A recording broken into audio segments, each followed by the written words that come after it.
Enemy of the people. Do we actually have one in this country? Right wing. Who's right wing? A lot more people are becoming right wing, and I'll explain why. And finally, a heartwarming video, school kids. All that's coming up now on I'm Right.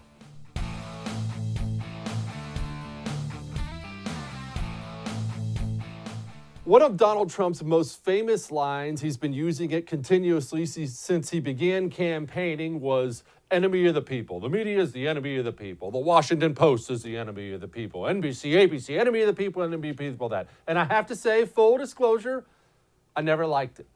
I never liked it. It's not because I was like, oh, it hurts my feelings. I just thought, it's probably too far, right? I mean, it's probably maybe not the best thing. He's 100% right. He's 100% right. I was slightly moving towards his direction in recent months, especially since I've seen this coverage after we killed known terrorist Qasem Soleimani, and I've seen the Iran coverage from our national media. I've seen what the National Democratic Party is saying. Ladies and gentlemen, what am I supposed to say? Should I tell you half-truths? Should I tell you lies just to make you feel better? Should I say, well, I mean, they're not really the enemy of the people. There's just another way of looking at things. What? Look, you either love the United States of America, you're either with the United States of America and against our enemies, or you're not. It's really not more complicated than that. You can be against American interventionist foreign policy. I am. I hate it. You can be against going to war with Iran. I am. I hate the thought of getting bogged down in yet another dump that we stay in for another 20 years. I hate it. That's fine. That's an honest conversation about American foreign policy. But what you cannot do is have somebody, a known terrorist, not just in Iraq and Iran, all around the Middle East, somebody responsible for killing, I don't know how many people, and we know for a fact, killing American soldiers. I read you the tweet the other night. Actually, it was a message from my friend who lost limbs in Iraq the night Soleimani was killed, saying, he's the one who did this to me. This is the best Christmas present ever. I'm glad he's dead. This guy killed and maimed our troops. And Iran strings up gay people by the dozen just for being gay. Iran is the host, or I shouldn't say host. Iran is, frankly, one of the worst human rights abusers in the world. Them and North Korea are constantly in the top 5. And yet we have Qasem Soleimani dead, and we have the United States media all flocking to Tehran like it's half-price week at Cancun. Here's Richard Engel talking lovingly about him. This was something that the United States, many in the U.S. military, have wanted to do for a very long time. They had an old score to settle with Qasem Soleimani. You talk about how he killed hundreds of Americans. He killed hundreds of American troops who were fighting a war here in Iraq that Iran felt very threatened by. Iran wouldn't call that terrorism. Iran would say, that's what generals do in war. They kill their enemies. And there were many in the Pentagon who wanted vengeance for that. They wanted to take him out, so to speak. And now you're hearing President Trump talking about how successful he was and talking about Qasem Soleimani in the same breath as the al-Qaeda leader, Abu Bakr al-Baghdadi. They, while both have killed Americans, they're not alike at all. Al-Baghdadi led a terrorist group that carried out attacks in nightclubs in Europe, that beheaded hostages, that tortured hostages. Qasem Soleimani was an official representative of the Iranian government that led a policy to try and expand Iranian influence around the world. What? Setting aside the fact that that's obviously a lefty reporter, that's an American citizen. Wow, it wasn't that bad. I mean, it was just, look, that's what generals do. Qasem Soleimani had a policy where he would advance IEDs, blow them up, and then he'd wait for emergency personnel to come rescue everybody who was injured, and he'd blow up those IEDs too. Ladies and gentlemen, that's a terrorist. Now, again, if you can just say, well, he's just an opposing general, but he's an opposing general. He's opposing the United States of America. Oh, but Richard Engel wasn't wrong. His little heart was pitter-pattering when he talked about the martyr. Now, after this killing, you saw people not only going out in the streets in millions, as Ali was describing, he was there, but throwing articles of their own clothing up onto the coffin so that attendants could rub it on the coffin so that they would have some sort of memento of an object that was close to Qasem Soleimani's body. They turned him into a martyr, if not a saint. A saint. Ladies and gentlemen, as soon as the show's over tonight, because this is a family show and it always will be, I'm always going to do a show that you can watch with your children. Go ahead and look up some of the things that go on inside of Iran. Go ahead and look up some of the things that Iran has done abroad to people, the horrendous things they do to people. Qasem Soleimani was the architect behind lots of that. This man was a monster. Richard Engel, he thinks he's a saint.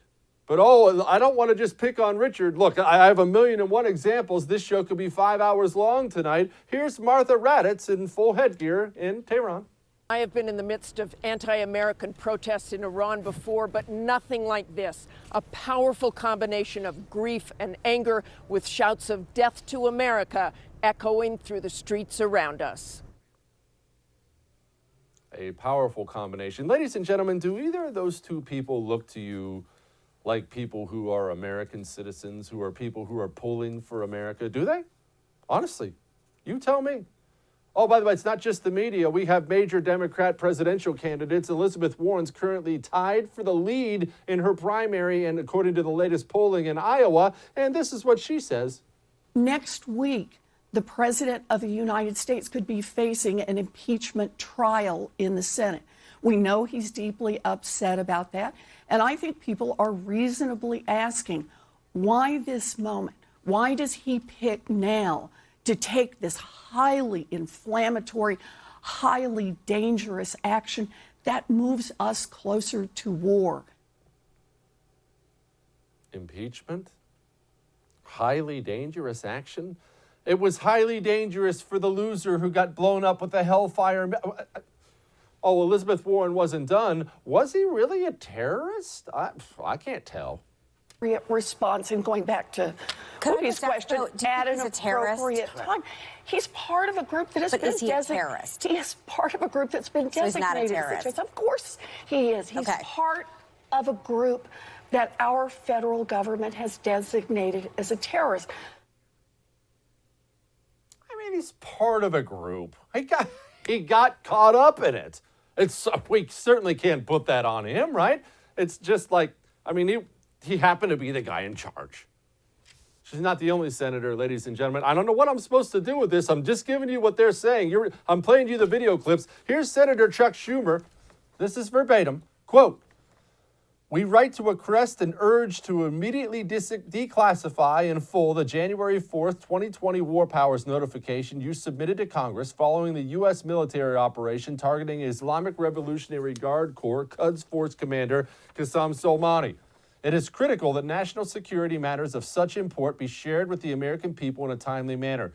An entirely classified notification is simply not appropriate in a democratic society, and there appears to be no legitimate justification for classifying this notification." Ladies and gentlemen, if you happen to get a little bit lost in the weeds of that, what Chuck Schumer wants is Donald Trump to declassify how we knew that Qasem Soleimani was plotting against more American citizens, essentially for political purposes only. Senator Chuck Schumer wants to tell all the world, including the terrorists, how we gain our intelligence. Does that seem like a patriotic move, or does that seem like somebody who would sell his country down the river in 5 seconds if it meant advancing his political cause? Oh, you thought you saw the worst of it? You haven't seen anything. Here's New York Times reporter talking about the poet. Quote, "Rare personal video of General Soleimani reciting poetry shared by a source in Iran about friends departing and him being left behind." People, what are we supposed to do with this? I don't love the words enemy of the people, but I'm all the way behind them now. This is not an opposing party. An opposing party says, hey, I believe taxes should be high. We should spend more. Medicare for all. But God bless America. and I don't like America's enemies. That's an opposing party. We don't have that anymore. We have an insurgent left and an insurgent media that openly roots against the United States of America. And where does this lead us? I don't know, but I do know this. No place good.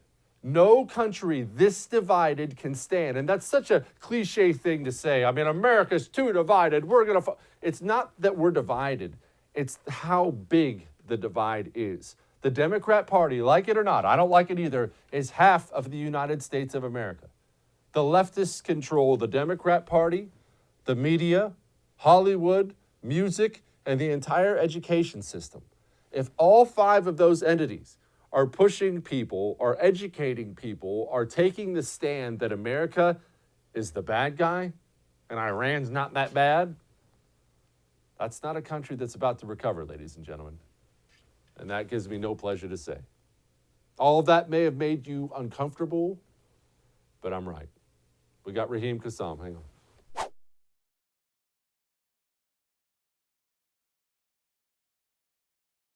Joining me now is host of the War Room Impeachment podcast. Highly recommend that, by the way, if you want the nitty-gritty on all the scum that's going on with that impeachment stuff. Raheem Kassam, and as you can tell by his accent, he's not an American. Raheem, thank you for joining us. I am the scum watcher.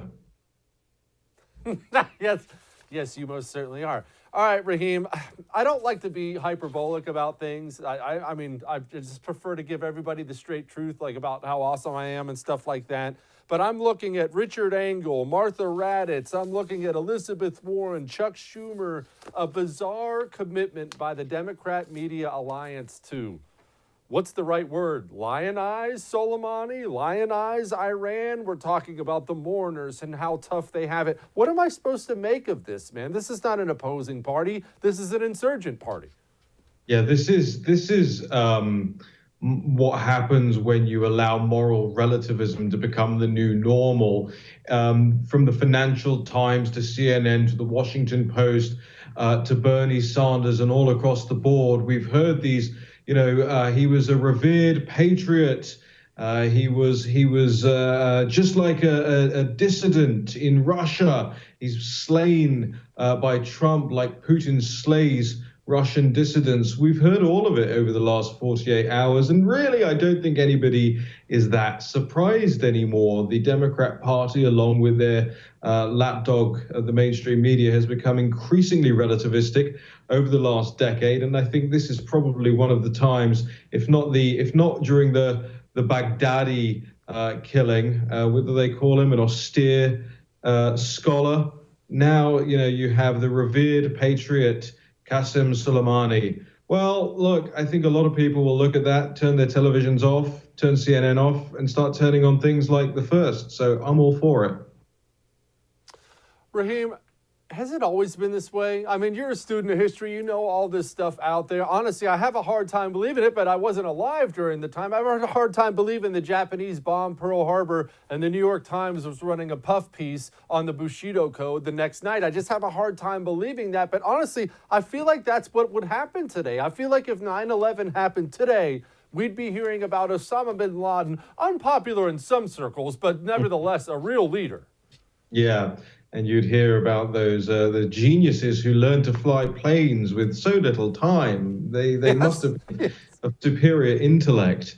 Look, the museum, right, in Washington, D.C. stood until the end of the last year as a testament towards reporting, the bravery that has gone into much reporting, the history, the great history that a lot of America and the foreign press has had. But the museum closed. Why did the museum close?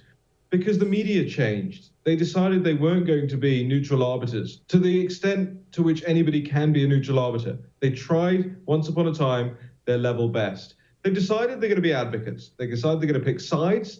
And we saw at the last presidential election, they decided they were going to pick winners and losers. Well, they sure well picked a loser. They picked Hillary Clinton. And the museum closed because, frankly, people have lost trust. And losing trust means losing interest. They're not just losing viewers. their reputation is probably lower than that of Congress right now. Think about that.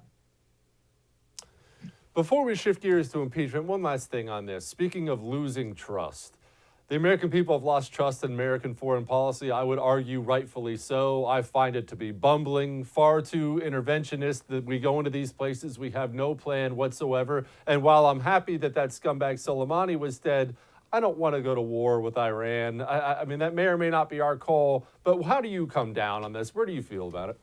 Yeah, I'm anti any level of prolonged kinetic war. Look, I'm always in favor of making the world a safer place and making the world a better place. You know, we have to be very careful about whether or not taking those actions leads us into something bigger. Hopefully the killing of Soleimani won't, and hopefully President Trump, if his track record is anything to go by, he's not somebody to pull us into prolonged wars or pull America's allies into prolonged wars. So I trust what I've seen so far. But the point is this, really. I mean, the people banging the drum for war at the moment, banging the drum for cyber attacks, banging the drum for targets in the US, it's the media. It's the media and some of these failed NFL stars who are going, look, here is a list of 17 Trump properties that you can hit. Please just don't hit the rest of us Americans. There's no unity in America against its adversaries anymore. And you would think from this reaction that there hasn't effectively been an adversarial relationship with Iran for the past 40 years. There has, and I'm just glad we're finding out now who these people have been on the side of all along. All right, shifting gears here into a particular area of your expertise, impeachment. Raheem, you broke it all down several times on this great podcast you have about the players, how ugly this thing was, what an absolute sham job this was, and it's like it's just disappeared. Is it coming back? Is Nancy Pelosi going to let this thing die? What's happening?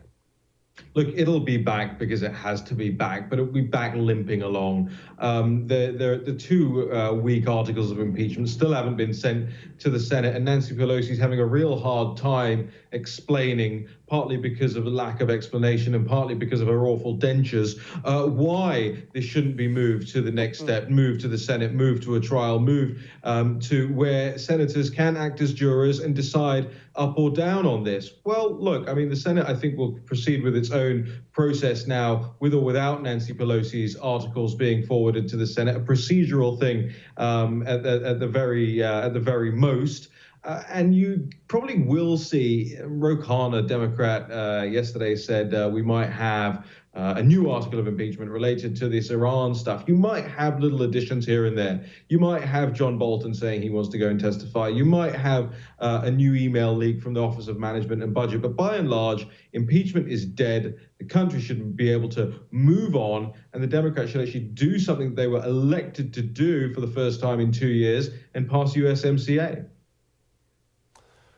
What if I argue, and I have to be honest, man, I kind of think this, Nancy Pelosi's been around Washington, D.C. a long time, and granted, it's pretty obvious that she's not quite as lucid as she used to be. She's an old, salty hand over there, knows what she's doing. What if I argue this is the smart move? She should not just hold it back, she should hold it back permanently and just let it die. If she would just say, I'm not sending it, it'd be out of the news cycle in 24, 48 hours, and Democrats would stop getting beaten up by their own impeachment.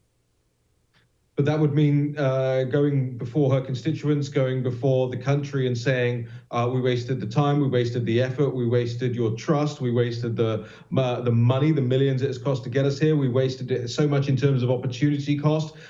She would have to explain herself at some point. She's not going to get away with not ever holding another press conference again. Listen, if the country was Washington, D.C., she might be able to get away with it. But there's a great big country out there, and I think you're from it, where people don't take BS. At some point, she's going to have to try and push this through, maybe quietly, may try and tack something else on, and hopefully for her, it dies. And here's the thing, it dies just in time to let her good buddy, who won her the speaker's seat, Michael Bloomberg, rise up in the polls for Super Tuesday. You mentioned John Bolton briefly. Obviously, I woke up and that's the only thing in the news besides Iran. Bolton says he's going to testify. Or if subpoenaed, he's going to testify. What does that mean? Who should be worried about that? Should anybody? What does it actually mean? John Bolton and Iran being struck in the news is John Bolton's wet dream. Okay, that's the John Bolton news cycle. This is exactly what he loves. Look, I actually happen to believe that John Bolton isn't a crazed neocon warmonger. He's certainly more hawkish than I am. He's certainly more hawkish than the president is. But he's very different to that old school sort of Elliot Abrams, let's bomb everything crowd. John Bolton probably has some nice anecdotes about the phone call between President Zelensky and Donald Trump, some things that the CNN may be able to spin into a half a morning's headline. But I don't think we should be worried about anything John Bolton might say if he is subpoenaed and goes to testify in front of the Senate. Let's be very clear about this. The substance as it pertains to impeachment has always come down on the president's side. The substance shows that he never asked for anything in return. The substance shows that he, for a very long time, was concerned with Ukrainian corruption. The substance shows that Ukraine did mess about, whether it be in a large part or a very small part, with influence in the 2016 election, and may have been able to shed some light on what the Russians had been doing as well. So for the substance's sake, it looks to me like John Bolton at this point wouldn't have anything particularly new to add. And if it were up to me, honestly, Jesse, I would push for a very, very long Senate trial and call witnesses like Hunter Biden, call the whistleblower, call Adam Schiff, call all the people, Brennan, Clapper. I want all of them up there to explain themselves. How did these FISA warrants get renewed? How did all of this start in the first place? I think Republicans might be missing out in not having a long trial, but at the same time, there are a lot of Republicans who would be implicated in a lot of what went on in 2015 and 16, and they probably just want to get that past them. Raheem Kassam, host of the War Room Impeachment Podcast. Thank you, my friend. Appreciate you. Thank you, Jesse. What is right wing now? Apparently Ricky Gervais is right wing. He says he's not. I say he is. I'll explain in a sec. Hang on.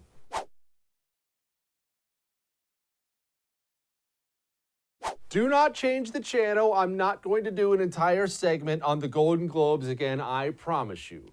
But I saw the response to Ricky Gervais, and it just got me thinking about things. So let me go over a couple of the responses from the, of course, lefty pearl-clutching press, and I'll tell you my thoughts. First of all, LA Times writer, these idiots. I'm not making this up. No, Vanity Fair writers first. Vanity Fair writer says, quote, "Here's my Ricky Gervais problem. The idea that celebrities are not only pampered babies, but hypocrites who cause the problems they make speeches deploring and should therefore shut up and act, sing, and be grateful is a right-wing talking point and an especially stupid one." Hang on, I'm still going. An LA Times writer this time said the Golden Globes mood was already sober thanks to an impeachment, threat of war with Iran, and Australian bushfires. The last thing anyone needed was Ricky Gervais there telling them they sucked. First of all, before I move on to Ricky's response to all this really quickly, you have to love this, how sober they were about impeachment. Ladies and gentlemen, did you see any of the red carpet shows? I know because my wife was watching them. They're all out there laughing and whooping it up and pats on the back and, hey, got your boobs out. Hey, me too. Yeah, they really looked like they were really bummed out. The threat of war with Iran. Not one of these pampered losers or anybody in their family, even if we did go to war with Iran, would even consider picking up a weapon and marching to the front lines. So don't tell me you're worried about war with Iran. And as far as Australian bushfires go, if you people couldn't virtue signal off of it at the Golden Globes, acting like you actually give a crap about the koalas, you wouldn't care that Australia's burning down. If you didn't live it up on the beaches over there, you wouldn't even know the place existed. Finally, Ricky Gervais responded.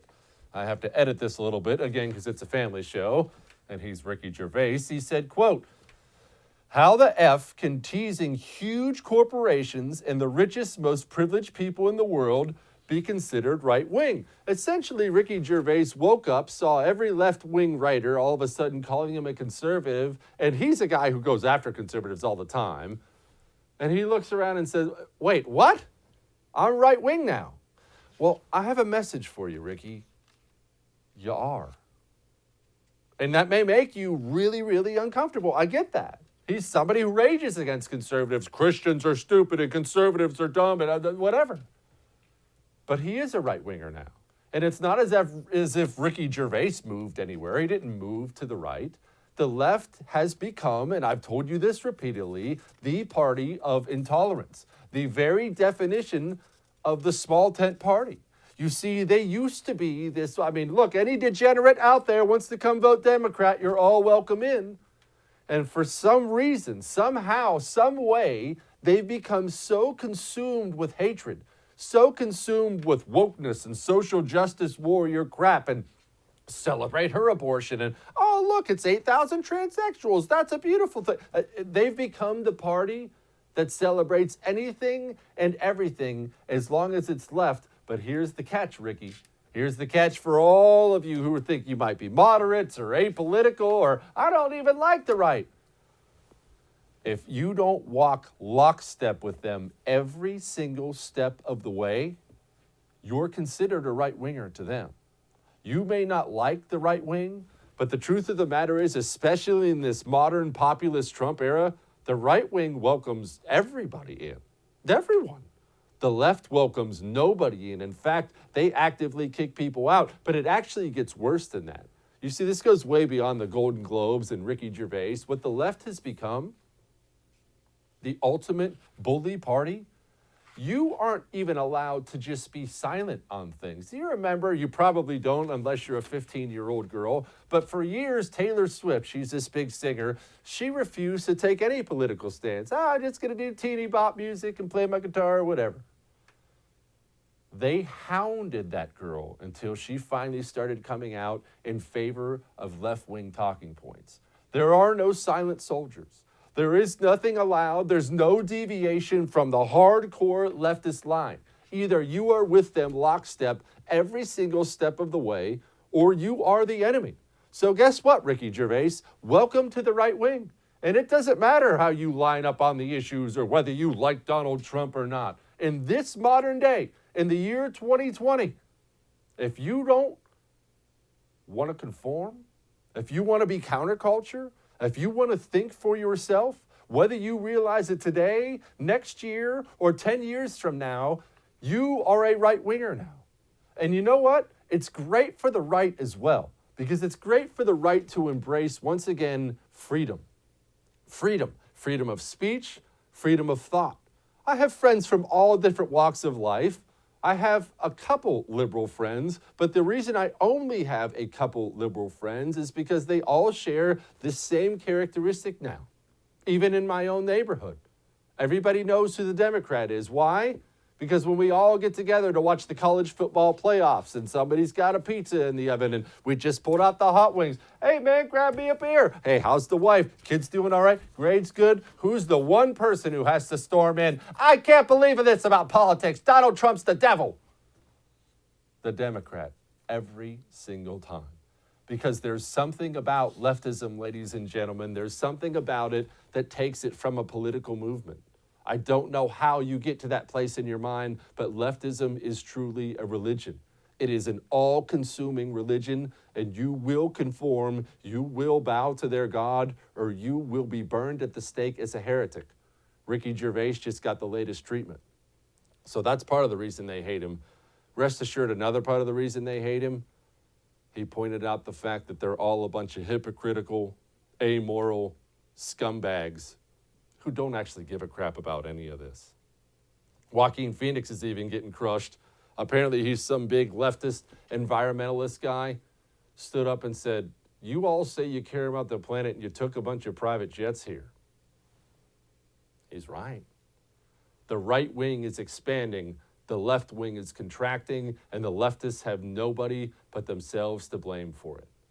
You could look down the list of every single leftist talking point of, I think every child should be massacred in the womb. I think taxes should be high. I think environmentalism should rule supreme. In fact, I think we should be full-blown communists. And you could take these stances for 10, 20, 30 years and have more right-wing pelts on the wall than anyone else on the planet. But you come out one day and say, you know, I really don't think transsexuals should play women's sports because that's kind of unfair. Boom, you're the devil and you're kicked out for life.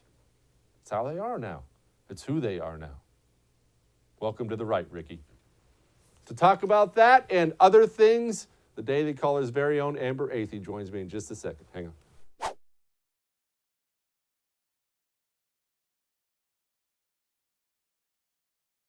before we get to the whole society moving towards the right or left moving away from the right, Ricky Gervais thing, I wanted to talk to Amber Athey, White House correspondent for the Daily Caller. First of all, about her take on Iran. Amber, you're from Iran, aren't you? Oh, totally. Can't you tell by the tan skin? Yes. Well, look, I just make generalizations about people no matter what without looking into the facts. But in all seriousness, I feel like the media is the only one rooting for a war here. I mean, you're the one who's in D.C., you're in the belly of the beast, you're talking to these people every single day. It doesn't seem at all like Donald Trump is pushing for war and setting up an invasion and we're going to war with Iran. It seems like one scumbag got turned into a trash heap, and that's all. Right, and the president himself said that he didn't want to start a war. He said that the actions he took against Soleimani were to stop a war, not to start a war. It really doesn't get any more explicit than that, yet the media has been crying out about World War III, about reinstituting the draft and having young Americans be forced into military service, and just a whole new level of hysteria. And of course, they're doing this because the 2020 election is coming up, and they think if they fearmonger enough into making Americans believe that we're going to have this all-out world war starting with Iran, then they can turn people against the president.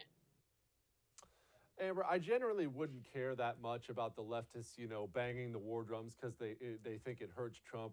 But some of these quotes, I mean, from Democrat candidates like Elizabeth Warren, Bernie Sanders, Chuck Schumer, United States Senator, we have Richard Engel, Martha Raddatz. Some of these quotes are flat out pro-Iran, pro-Soleimani. Now, again, I don't want to get too caught up in the moment, but this seems like we have somebody rooting for Iran.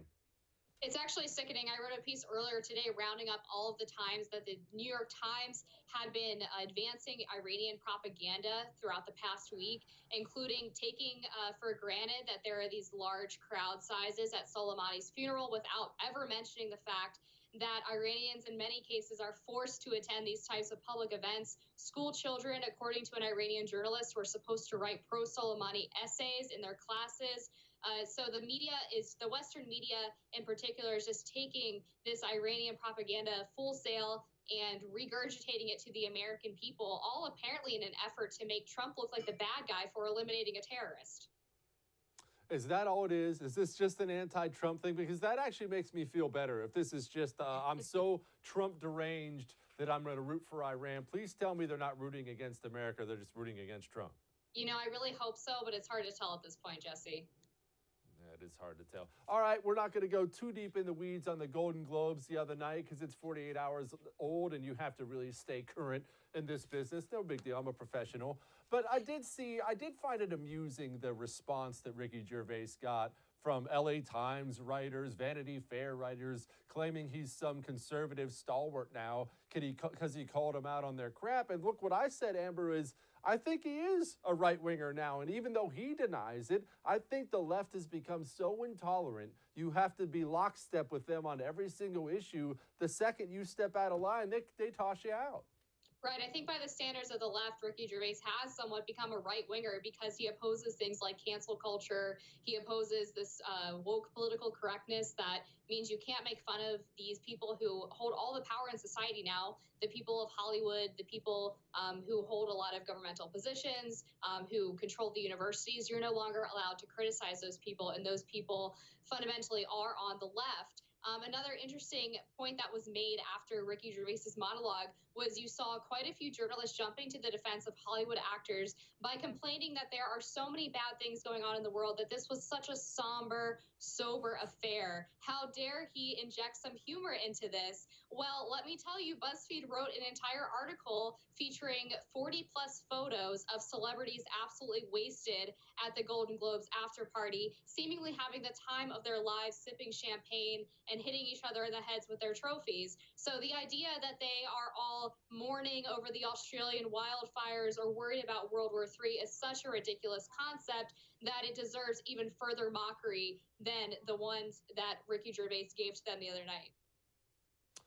Amber, I'm probably 20 or 30 years older than you, so you'd have a better idea than I would about how much influence they actually have anymore, because I'm an old jerk and I don't care what anybody says, let alone Hollywood actors, but they do still have some on younger people like your generation, right? I suppose so. I'm kind of an old soul in terms of Hollywood because I was looking at some of the videos of this event and I couldn't even tell you who half of these attendees were. So I guess I'm more of an okay boomer at this point when it comes to Hollywood. I have completely shut off caring about it at all. I didn't even watch the Golden Globes aside from some snippets of Gervais's monologue that were posted on Twitter. All right, impeachment. Is Nancy Pelosi going to drop it? And hear me out on this. I have this amazing theory that Nancy Pelosi is actually being crazy like a fox by not sending it to the Senate. I don't think she ever sends it to the Senate. I think she just finally one day comes out and says, the Senate won't do it right. I don't trust them. I'm dropping it. Then she gets credit from her base for passing it. Her base knows it won't go anywhere in the Senate. And then she doesn't get further embarrassed as this thing goes to the Senate and makes the Democrats look worse than they already do. And you can say people would get mad. They get mad for 24 hours and they'd find something else to be mad about. Not to boost your ego any more than it needs to be, but I actually think that's a really good point because Speaker Pelosi never wanted to do impeachment in the first place, right? She only did so because of the progressive members of her caucus crying out for her to finally impeach the president. And Ukraine was kind of the sticking point that she could say, okay, well, fine, we'll impeach him for this, even though my members have been calling for it for 2 years. Now that Mitch McConnell has come out and said that when the Senate holds a trial, it won't add any additional witnesses from what the House did. She can now claim that they're never going to get a fair process in the Senate, and therefore the whole question is null and void, and she can drop the articles and still be seen as a progressive hero, but avoid putting her members under the spot during the 2020 elections. I have a Christmas theory I want to run by you. Now that Christmas is over, since you know I personally don't like to offend anybody, I feel like the Christmas tradition is old and stale, and I mean the tradition of not celebrating the birth of Jesus. Don't strike me down, Lord. But I think the tradition of traveling at Christmas time. I see all these people out there talking about how stressful Christmas was, and Christmas was stressful. Well, that's because you're at airports all over the place. People only got together with their family at Christmas time when everyone lived in a little log cabin and the family lived just across the cow pasture. Now that we all spread out, we should just do our own thing at Christmas time. I'll tell you what, I only live, or my parents only live about an hour and a half outside of DC, and it took me 3 hours to get home a week before Christmas. So I definitely feel the pain of those holiday travelers, but I think it was worth it to see my family. So I'm going to have to disagree with you on this one. Well, I disagree about your family, and you can tell them I said so. Yeah, Amber my family Athey, sucks. White House correspondent with the Daily Caller. Oh, no, don't. All right, thanks for coming on. We have a nice video, and no, it's not just one of me. Hang on, I'll show you. Well, we all know that I am probably the most gentle, humble soul that's ever walked the face of the planet. I mean, it's probably Moses and then me just slightly above. So I love when I see heartwarming videos about a person, a child, anybody helping out their fellow man, giving something of themselves, especially for people who may be struggling a little bit. Here we have a child, obviously, that needs a little help on the basketball court. And we have these kids who decided they're going to help this guy score his only basket. Clearly, number 50 is out there enforcing the law. I would hate to be the child who tries to steal the ball from the younger child, because number 50 would probably pound him into dust. But look at this, all the kids gathering together to help this kid go out there and score the basket. And what really, really makes it awesome is right here. When that ball goes in, look at that kid's reaction, ladies and gentlemen. That is as good as life gets right there. Let us all go and do likewise. Do something kind for somebody today so you can be like number 50 and be like me. We're going to do all this again tomorrow. See you then.